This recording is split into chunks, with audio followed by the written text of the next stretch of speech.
Hello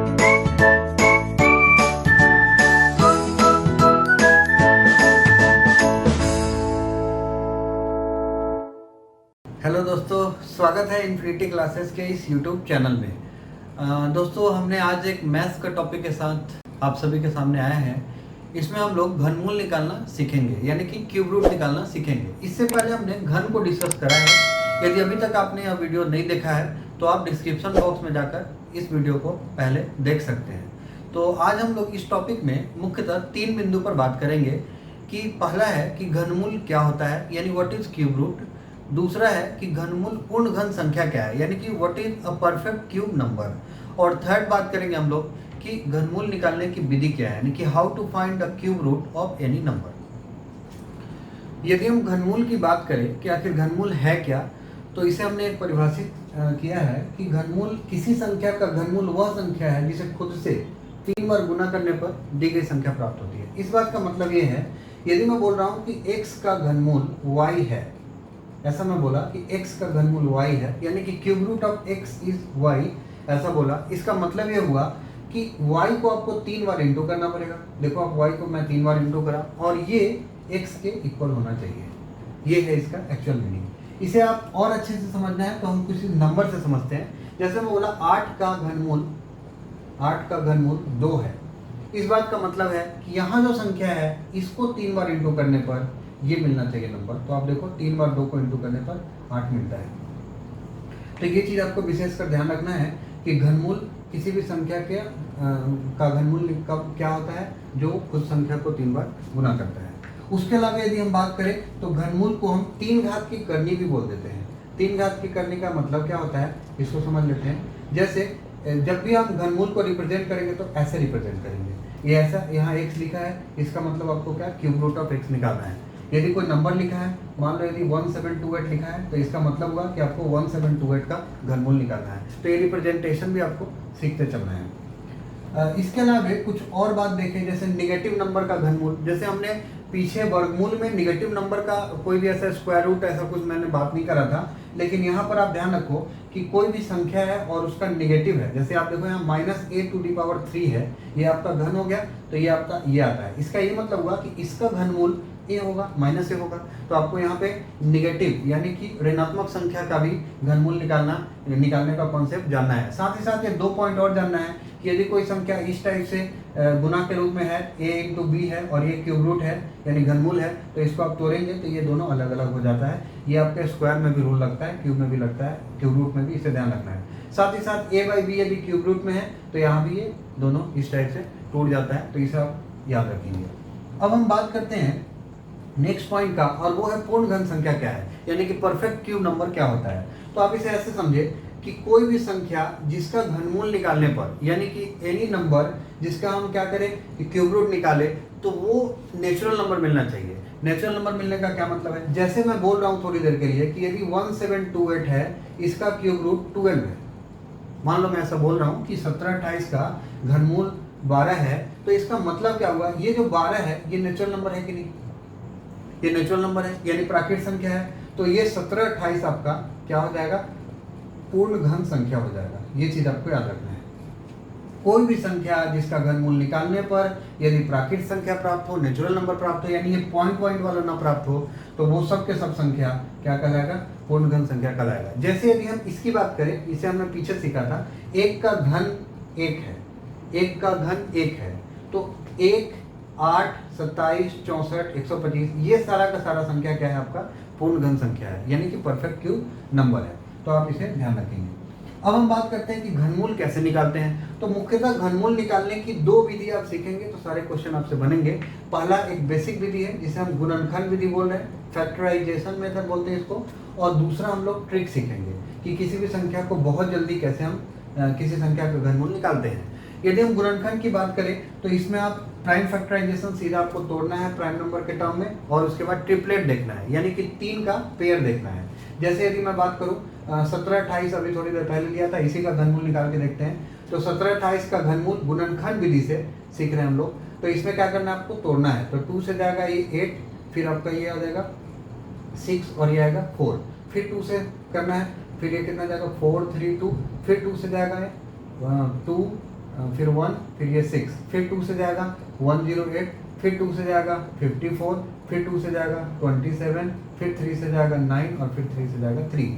ये विधि में ऐसे ही आपको प्राइम नंबर्स में तोड़ लेना है, उसके बाद इसका ट्रिपलेट देखना है, यानी कि 3 का जोड़ा देखना है। तो इसमें आप देखो 3 का पेयर देखेंगे तो ये पेयर मिल रहा है, ये पेयर मिल रहा है और ये पेयर मिल रहा है। तो इस तरह हम बोल सकते हैं कि जो 1728 जो ये आप घनमूल निकाल रहे हैं, क्यूब रूट निकाल रहे हैं, इसका 3 पेयर आप लिख लो अलग अलग, तो 2 × 2 × 3, ये आपका हो गया कितना 2 है।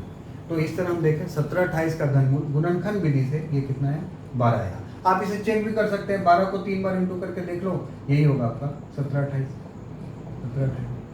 तो ये चीज़ आप ध्यान रखना है। अब दूसरा बात ये है, ये बेसिक कैलकुलेशन के अंतर्गत यह यूनिट आता है मैथ्स का। तो ऐसा नहीं है कि घनमूल से क्वेश्चन नहीं आ रहा है तो हम इसको नहीं पढ़ेंगे। जब आप आगे चलकर जब आप आयतन का कॉन्सेप्ट सीखेंगे, यानी कि जब वॉल्यूम का कॉन्सेप्ट सीखेंगे, तो उसके केस में ना घनमूल का बहुत यूज होता है, तो आपको वहाँ के लिए भी सीखना पड़ेगा। यानी कि ये घनमूल बेसिक कॉन्सेप्ट है मैथ्स का, जिसे आप सीख कर आगे के कई टॉपिक में अपना पकड़ मजबूत कर सकते हैं। अब हम बात करते हैं ट्रिक का, कि ट्रिक आखिर क्या है। तो ट्रिक को सीखने के लिए आप समझे ऐसा, जैसे मैं यदि 1728 को ही ले रहा हूँ और इसका घनमूल निकाल कर देख रहे हैं, तो 1728 के घनमूल निकालने में आपको ट्रिक में कैसा यूज करना है वो देखो। आप पहले आप क्या करो कि दाहिने से 3 का पेयर बना लो। जैसा कि हम लोग वर्गमूल में 2 का पेयर बनाते थे, अभी हम 3 का पेयर बात कर रहे हैं फ्रॉम राइट हैंड, यानी दाहिने तरफ से। अब आपको क्या करना है, ये बच गया 1, तो इसका 1 होगा ही। इससे इसको देखने से दो एक ही बार पता चल रहा है कि 2 अंक का कोई भी घनमूल निकलेगा। भाई यहाँ 2 अंक का कोई निकलेगा, इसमें से पहला अंक तो फिक्स हो गया, जो कि आपके दहाई यानी 10 प्लेस पर है, वो है 1। अब बात करते हैं हम इसके यहाँ 8 का। तो 8 किसके लास्ट में आ रहा है, आप ये देख लो। तो 8 किसके लास्ट में आता है, 2 में आता है, तो आंसर इसका हो गया 12। बहुत सिंपल तरीका है इसको निकालने का। कुछ और क्वेश्चन लेते हैं। पहले हम छोटा छोटा क्वेश्चन ले रहे हैं, फिर हम थोड़ा सा हाई लेवल के क्वेश्चन को देखेंगे। जैसे 1321 है, इसका आपको क्या निकालना है, घनमूल निकालना है। तो इसमें आप कुछ मत करो, 1331 लिख दो, फिर दाहिने से इसका ना 3 का पेयर बना लो। तो 3 का पेयर बना लिए, ये बचा 1 का आपको 1 लिख देना है। और उसके बाद इसमें देखो 1 किसके लास्ट में आता है, तो 1 मात्र लास्ट में आता है 1 का, तो यहाँ पे हो गया आंसर। यहाँ सबसे आसान बात ये हो जाता है कि जैसे वर्गमूल में हमको कंफ्यूजन हो जाता था, जैसे कोई संख्या है और उसके लास्ट में 4 आ रहा है, और एक और संख्या है उसके लास्ट में भी 4 आ रहा है, तो हम कंफ्यूज हो जाते थे कि 4 किसके लास्ट में आएगा।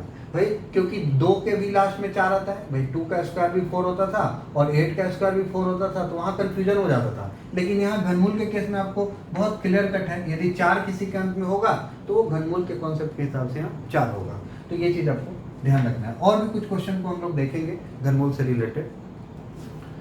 यहाँ हमने कुछ संख्या प्रैक्टिस के लिए लिया है, जिसे हम ट्रिक के बेस पे लगा के देखेंगे कि क्यूब रूट निकाल पा रहे हैं कि नहीं। जैसे पहला है 9261, ये संख्या है और इसका हमको क्या निकालना है, क्यूब रूट। तो आप देखो फिर से वही मेथड लगाना है आपको, राइट से यानी दाहिने से 3 का पेयर लगा लेंगे, फिर ये 9 देखेंगे। अब 9 को आपको देखना है 9 इससे कम या फिर इसके बराबर कौन सा है, तो 9 से कम है 8, तो ये फिक्स हो गया 2। यानी जो संख्या होगा इसके 2 डिजिट होंगे, तो आपका ये जो दहाई अंक वाला है वो तो फिक्स हो गया भाई, 2 हो गया। अब बात आती है क्या, इकाई अंक वाला संख्या, यानी इसके घनमूल का जो आंसर आएगा उसका हमको दहाई अंक तो फिक्स हो गया। अब बात करते हैं इकाई अंक का, तो 1 लास्ट में है, 1 लास्ट में किसका होता है, 1 का। यहाँ पे देखिए 1 लास्ट में आता है 1 का, तो आंसर हो गया आपका 21। तो इस तरह इसका आंसर हो गया 21, यानी 9261 का घनमूल हो गया 21। अब बात करते हैं 4096 का। अब यहीं पे हम डायरेक्ट बना लेते हैं, तो आप यहाँ पे पेयर बना लो, इसको 3 का पेयर यहाँ फ्रॉम राइट हैंड बना, और ये बचा 4। अब 4 आप देखो 4 से कम लगाना है, तो 4 से कम में ये 8 तो नहीं जाएगा क्योंकि 8 ज़्यादा है, तो 1 जाएगा, तो यहाँ पे 1 हो गया। और 6 लास्ट में किसके आता है, तो 6 लास्ट में आता है आप देखो 6 का, तो आंसर हो गया आपका 6। यानी कि 4096 का जो घनमूल होता है वो 16 होता है। उसी तरह हम 3375 की बात करें, तो फिर से आप 3 का पेयर बना लो राइट हैंड से, फिर ये बचा 3। अब 3 है तो 3 से कम या उसके बराबर का लेना है, तो ये 3 से कम में आता है 1, तो फिर ये आपका 1 हो गया। और उसके बाद 5 किसके लास्ट में आता है, 5 के, इसमें कोई ये नहीं कंफ्यूजन। अब हम बात करते हैं इसका। तो देखो अभी हम लोग थोड़ी देर पहले एक चीज़ देखे थे कि जो इस टाइप का होता था -a³, तो ये आपका क्या निकलता था, माइनस से निकलता था, पीछे का रूल है। तो उसी तरह यहाँ पे माइनस है, तो हम लोग अभी थोड़ी देर पहले देखे थे, ये 1331 का क्या आता था, 11 आता था, और साथ में माइनस है तो आपके यहाँ माइनस लगा देना है। इस बात का ये मतलब और समझे अच्छे से कि -11 का जो क्यूब होगा, यानी इसका हमको घनमूल ऐसा है मान लो, तो इसके केस में क्या निकलेगा, -11 निकलेगा। ये है इसका मतलब, जो हम पीछे प्रॉपर्टी देखे थे। अब हम बात करते हैं ऐसे क्वेश्चन का। ऐसे क्वेश्चन में आपको या तो आप अलग अलग निकाले या फिर इंटू करके क्यूब रूट निकाले, तो अलग अलग आप निकालते हैं। तो 64 का क्यूब रूट है कितना, 4, वहाँ दिख रहा है सीधा सीधा। 729 का क्यूब रूट कितना है, 9, तो आपको ये 36 हो जाएगा। उसी तरह क्वेश्चन नंबर 6 की बात करें, जिसमें लिखा है 0.512, इसका आपको क्यूब रूट निकालना है। तो ऐसे केस में आपको ध्यान रखना है कि ये पॉइंट को हटाकर आप 512 लिख सकते हैं, तो ये नीचे 1000 हो गया। अब फिर आप अलग अलग रूल वाइज, अब अभी हम लोग थोड़ी देर पहले क्या देखे थे कि ये ऐसा होता था, तो इसके केस में हम लोग देखते थे कि ये ऊपर वाले का अलग क्यूब रूट और नीचे वाले का अलग क्यूब रूट निकलता था, जो कि पीछे प्रॉपर्टी पढ़े थे उससे है। तो यहाँ पे कितना हो जाएगा 512 का, तो आप 512 का देख लो 8 है, और 1000 का कितना होता है 10 है, तो ये 0.8 लिख लो। लेकिन आप इसको 0.8 लिख दिए, लेकिन आप इसे ऐसे भी समझ सकते हैं कि पॉइंट के बाद कितना डिजिट है, 3 डिजिट है। तो आपका जो इसका आंसर आएगा, मान लो क्यूब रूट यदि आप पॉइंट को हटा के ले तो कितना आएगा, 512 का 8 आएगा। अब आपको करना क्या है, जब भी दशमलव के बाद 3 अंक हो तो आपको इधर से 1 अंक के बाद दशमलव लगाना है। 3 अंक पे 1 अंक, 1 अंक के बाद जैसे यहाँ लगाया। यदि यहाँ पे रहता 6 अंक तो आपको 2 अंक पे लगाना रहता, 9 होता तो 3 अंक पे लगाना पड़ता। तो आप इसे डायरेक्ट भी कर सकते हैं। जैसे आप पॉइंट है और ये है, तो पहले आप क्या करो, 912673 का पहले आप निकाल लो, और जो आएगा उसमें फिर हम पॉइंट के बाद 3 डिजिट है, तो राइट हैंड से क्या करना है, हमको 1 डिजिट के बाद पॉइंट लगाना है। तो जैसे कि इसको देखते हैं, तो इसका कैसे निकलेगा, पेयर बनाए इसका, फिर ये 912 आ गया। अब इसका क्यूब रूट निकालना है, तो 912 से जस्ट कम या इसके बराबर में देखें तो ये फिर देखो 10 का क्यूब हो जाता है 1000, तो ये नहीं लेंगे। 9 का क्यूब होता है 729, यानी कि ये 9 होगा, क्योंकि इससे कम है वो। और दूसरा 3 लास्ट में किसके आता है, तो आप 3 लास्ट में देखो किसके आता है, तो 7 का आता है, यानी कि ये क्यूब रूट ऑफ 912673 ये 97 का होगा। तो यहाँ मैंने लिख दिया 97। अब पॉइंट के बाद कितना डिजिट है, यहाँ पे 3 डिजिट है, 1 2 3, तो ये नीचे बनेगा 1000, और 1000 का होता है 10, तो हम उसको सीधा क्या लगाएंगे, एक डिजिट के बाद पॉइंट लगाएंगे। तो ये आपका आंसर हो गया।